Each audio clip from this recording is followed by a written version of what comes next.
Hey everyone, ready for another deep dive? Today we're cracking open the world of CRISPR-Cas9 genome editing. Yeah, it's going to be pretty awesome. It's a huge topic, but don't worry, we're going to break it down step by step, showing you how this incredible technology actually works in the lab. Think of it like a behind-the-scenes tour. Exactly. And our roadmap for this deep dive is an article from Assay Genie. It's a biotech company. Right, a biotech company. The article is called Typical Workflow of CRISPR-Cas9 Genome Editing. Catchy, right? Totally. Now, like I said, CRISPR is a massive field. We're not going to cover every single detail today. We're going to focus on giving you a solid framework. The essential steps. The essentials.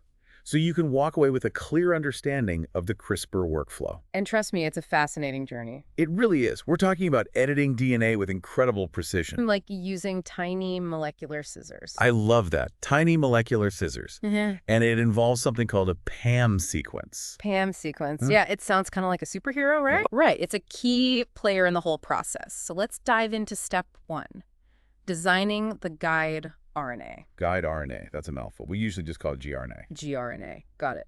So what exactly is this gRNA, and why is it so important? Well, imagine you're in a giant library. Okay, I'm picturing it. Millions of books, towering shelves. And you need to find one specific sentence in one specific book. Yeah, that sounds like a challenge. That's basically what designing a gRNA is like. The gRNA is a short RNA sequence that acts as a guide.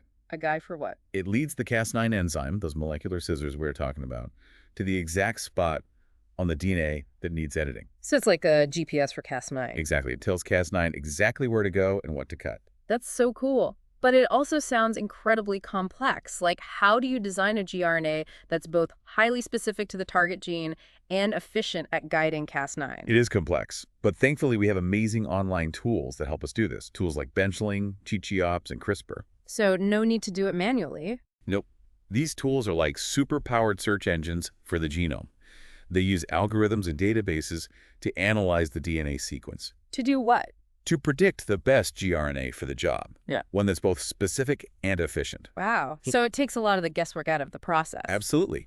But there's another crucial element involved in targeting. What's that? The PAM sequence. Remember our superhero? Ah, yes. The PAM sequence. I'm curious, what's its role in all of this?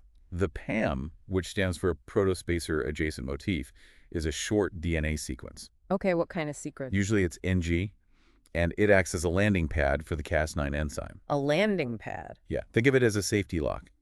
Cas9 can only bind to DNA if it sees this NG sequence right next to the target site. So it's like a key. Yeah, like a key that allows Cas9 to unlock and edit the DNA at that precise location. So that's how we ensure that Cas9 doesn't just cut anywhere in the genome. Exactly. The PAM requirement really increases the specificity of CRISPR. That's pretty ingenious. Okay, so now we've got our blueprint, the gRNA. We understand how it targets the location on the DNA with the help of this PAM sequence. But how do we actually get the Cas9 enzyme, or molecular scissors, ready for action? That brings us to step 2, which is getting the CRISPR components ready. CRISPR components. So we're talking about both the gRNA and Cas9. Exactly. For the gRNA, scientists often order custom-made sequences from companies. It's really convenient. So you just place an order online and they send you a custom gRNA? Pretty much. Yeah. It's revolutionized the field. That's amazing. And what about the Cas9 enzyme? We've got a few options for Cas9 delivery. We can use it directly as a protein, Okay. or we can deliver it as messenger RNA, Messenger RNA. or as plasmid DNA. So like different forms of Cas9. Yeah, and each option has its pros and cons. Makes sense. So it's about choosing the right tool for the job. Exactly. Using Cas9 protein directly is super fast and efficient, Okay. while using messenger RNA might be better for longer-lasting effects. Interesting. And what about plasmid DNA? Plasmid DNA allows for the Cas9 to become a permanent part of the cell's genome. Oh, wow. So that's a more permanent change. Okay, so we've got our gRNA design. We've prepared both the gRNA and the Cas9. What happens next? How do we actually get these components into the cells we want to edit? Good question. Yeah. That's step 3, getting CRISPR into cells. And this is where things get really cool. We're talking microscopic deliveries, almost like tiny targeted injections. Microscopic injections, that sounds incredibly complex. It is, but there are several techniques we use. Like what? One common method is called lipid-mediated transfection. Okay. Lipid-mediated transfection. Yeah, it's a mouthful. Imagine sneaking the CRISPR package, both the gRNA and the Cas9, into the cell. Sneaking it in. How? We use lipids, basically fats, to create tiny bubbles. Bubbles. Yeah, and these bubbles encapsulate the CRISPR components. Then they fuse with the cell membrane and release their contents inside. So it's like a Trojan horse for cells. Exactly. Another technique is electroporation. Okay, electroporation, what's that? It uses a tiny electric pulse to create temporary pores in the cell membrane. Pores. Yeah, little openings that allow the CRISPR components to slip through. So we're basically zapping those cells open. In a way, yes. And for more challenging cases, we use viral vectors. Viral vectors, what are those? Modified viruses, basically. Viruses. Yeah, but don't worry, they're engineered to be safe. They act like microscopic delivery trucks, carrying the CRISPR components directly into the cell's nucleus. So we've got lipid bubbles, electric pulses, and even viruses at our disposal. It's like a whole arsenal of tools for delivering CRISPR into cells. That's a great way to put it. But I have a question. Once these components are inside, do all the cells actually get edited successfully? Like, is it 100% guaranteed? That's a great question, and it leads us to step 4, which is selecting the edited cells. Selecting the edited cells, why do we need to do that? Well, not all cells take up the CRISPR package. Oh, I see. So some cells get edited and some don't. Exactly. So we need to separate the edited cells from the unedited ones. And we've got a couple of techniques for that. Like what? One common technique is using antibiotics. If the CRISPR components are delivered with a plasmid, and that plasmid carries an antibiotic resistance gene, Okay, I'm following. only the cells that have taken up that plasmid will survive when we treat them with the antibiotic. So it's like a filter. Exactly. It gets rid of the unedited cells. Very clever. What are some other techniques? Well, there's something called fluorescence-activated cell sorting. Fluorescence activated. That sounds complicated. It is, but it's super cool.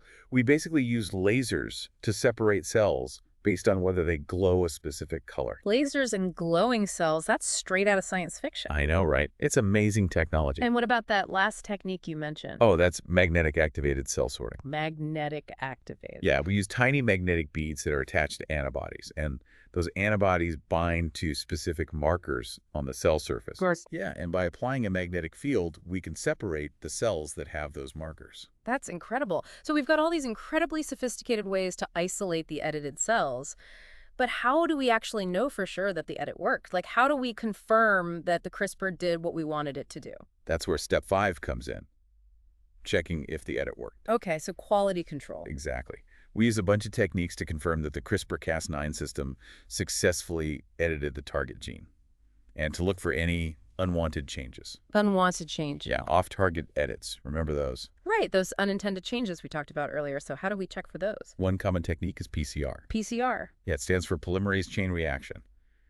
It's a way to make many copies of a specific region of DNA. Copies. Yeah, and by analyzing those copies, we can see if the target sequence has been edited. So we're basically zooming in on the edited region. Precisely. Another technique is restriction enzyme digestion. Restriction enzyme digestion. It's a mouthful, I know. Basically, we use these enzymes, which are like tiny molecular scissors. Molecular scissors. Yeah, to cut the DNA at very specific sequences. So if the CRISPR made the right cut, the restriction enzyme can do its job. Exactly. And what about sequencing? You mentioned that earlier. Oh, yeah, sequencing is the most accurate way to confirm edits. How does that work? We determine the exact order of nucleotides in the DNA, like A's, T's, C's, and G's. Right. By comparing the sequence of the edited cells to the original, we can confirm the precise edit and check for those off-target mutations. So sequencing is like reading the DNA's instruction manual to make sure everything's in the right place. Precisely. It gives us the highest level of certainty. But confirming the edit is only part of the story. What do you mean? We also need to figure out what that edit actually does. You mean, how does it actually change the gene's function? Exactly. And that brings us to step 6. Step 6, figuring out what the edit does. You got it. And for that, we've got a bunch of techniques, too. Like Well, one common technique is Western blotting. Western blotting. It's a way to detect changes in protein expression. Protein expression. Yeah. So if the CRISPR knocked out a gene, we would expect to see a decrease in the corresponding protein. Makes sense. So if the gene isn't working, it's not producing the protein, what other techniques are there? We also use something called quantitative PCR, Quantitative PCR. or qPCR for short. It measures the levels of mRNA. mRNA. Yeah, it's like the intermediary molecule between DNA and protein. Okay, so by analyzing mRNA levels, we can see how active the gene is. Exactly. And lastly, we use functional assays. Functional assays, what are those? They're experiments that specifically assess the gene's function in a cell or an organism. So it's about seeing how the cells are actually behaving differently after the edit. Exactly. It's about understanding the consequences of that genetic change. That makes a lot of sense. But I have to say, all of this sounds incredibly complex. I can only imagine how important organization and documentation must be in this field. You're absolutely right. That brings us to our final step. Step 7, keeping good records. Keeping good records, why is that so important?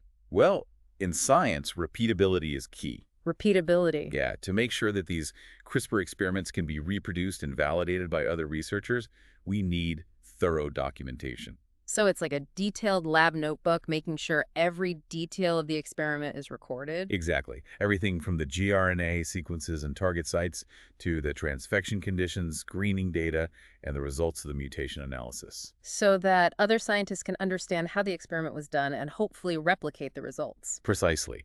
Documentation is crucial for building a solid foundation for future research. This has been an incredible journey through the typical workflow of CRISPR-Cas9. It's amazing to see how many steps and considerations go into even a single gene edit. Yeah, and we've only scratched the surface. There's so much more to explore in terms of its potential applications and the ethical considerations surrounding its use. Absolutely. And that's a perfect segue into part 2 of our deep dive. Can't wait. So we've covered the basics, how CRISPR actually works in the lab, but the real excitement is in what this technology could allow us to do. Exactly. It's like we've built this amazing toolkit right now. The question is, what can we actually build with it? Well, one area where CRISPR has, I think, huge potential is in treating genetic diseases. Yeah. Imagine being able to correct the faulty genes that cause conditions like cystic fibrosis or sickle cell anemia. That would be, it would be revolutionary, right? It's like having the power to rewrite the code of life itself. That's not an exaggeration at all. Yeah. We're talking about curing diseases at their very root. Wow. What about beyond treating diseases? Are there other applications, things that scientists are exploring? Oh, the possibilities they seem almost endless. CRISPR could revolutionize agriculture. We could develop crops that are more resistant to pests and to diseases, or they can thrive in really harsh environments. So CRISPR could help us create a more sustainable, food-secure future? Precisely. And that's just one example. Think about biomanufacturing. We could engineer microbes to produce valuable pharmaceuticals or biofuels in a much more efficient and sustainable way. It sounds like CRISPR could impact nearly every aspect of our lives. It really does. But with such power comes great responsibility, right? The ethical considerations surrounding CRISPR are incredibly important. We need to proceed with caution and thoughtfulness. That's a good point. What are some of the key ethical questions that researchers and society as a whole are kind of grappling with right now? One of the biggest concerns is, unintended consequences. As we talked about, off-target edits can occur. And we need to understand the potential long-term effects of those unintended changes. Even though CRISPR is becoming more specific, there's still that risk of causing unexpected harm. Yeah, there's always a risk with any new technology, especially one that allows us to manipulate something as fundamental as, DNA. Right. That makes sense. How do we balance the potential benefits of CRISPR with the potential risks? That's the million-dollar question, right? There's no easy answer. It requires, open and honest dialogue between scientists, ethicists, policymakers, and the public. We need to carefully consider all of the potential implications of this technology, both the good and the bad. So it's not just about the science itself, but also about the societal and ethical framework that we use it within. Exactly. CRISPR is a powerful tool, and like any tool, it can be used for good or for bad. It's up to us as a society to decide how we want to use it. It's a good reminder that scientific advancements often raise really profound questions about who we are and what we value. It's not just about facts and figures, it's about our values and our vision for the future. And that's what makes CRISPR so fascinating. It's not just a scientific breakthrough. It's a catalyst for a broader conversation about the kind of future we want to create. This has been a really eye-opening discussion. I feel like we've only just started to explore the vast potential and the complex ethical landscape of CRISPR.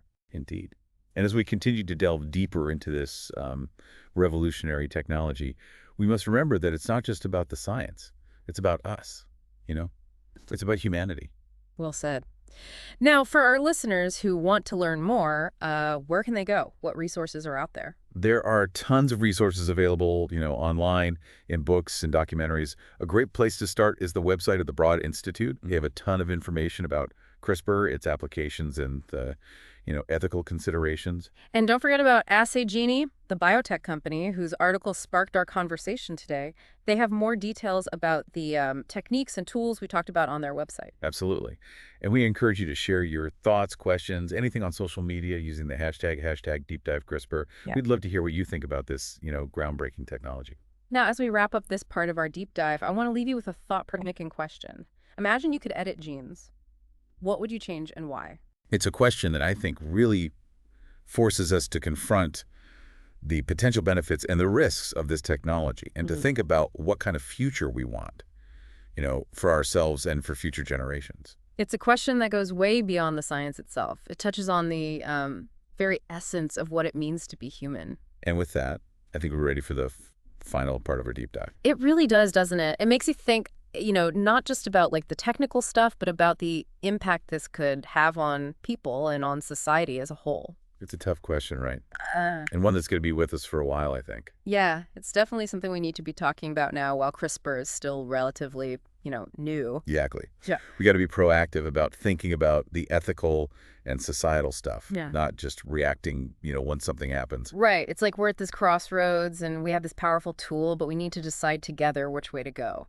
And it's not just scientists who get to decide, it's all of us. So how can we as individuals actually contribute to that conversation? Like, how can we help make sure that CRISPR is used responsibly? Well, I think education is a big part of it. The more people know about CRISPR, how it works, the benefits and the risks, the better we'll be able to have those discussions and make good decisions. So empowering people with knowledge so they can participate, Exactly. And it's not just about understanding the science part. It's also about, thinking through the ethical and societal dimensions. Are there any, concrete steps that people can take to get involved? Oh, absolutely. Yeah. There are so many ways to engage with this stuff. You can read articles and books, attend lectures and workshops, follow experts on social media, and even reach out to your elected officials to let them know what you think. Being an informed citizen, right? Precisely. Uh-huh. And recognizing that this isn't just a science thing, it's a human thing, It's about our hopes for the future, our fears. It's a good reminder that science isn't just about the facts, It's about people and the choices that we make. And CRISPR presents us with a big choice, a choice that could really change the future for our whole species. Well, as we wrap up this deep dive into the world of CRISPR-Cas9, I want to thank you for being here and for sharing your expertise. Oh, it's been my pleasure. This is something I'm, really passionate about, and I hope our conversation has inspired you all to learn more about it and to really grapple with these ethical and societal questions. It definitely has for me. I can't wait to see what the future holds for CRISPR, and I hope our listeners feel the same. Me too. The future is not set in stone. It's up to us to shape it. And CRISPR is one of the most powerful tools we have. So let's use it wisely. Let's use it to build a future that benefits everyone. Couldn't have said it better myself. Thanks for joining us on the Deep Dive. We'll see you next time for another exciting exploration of science and technology.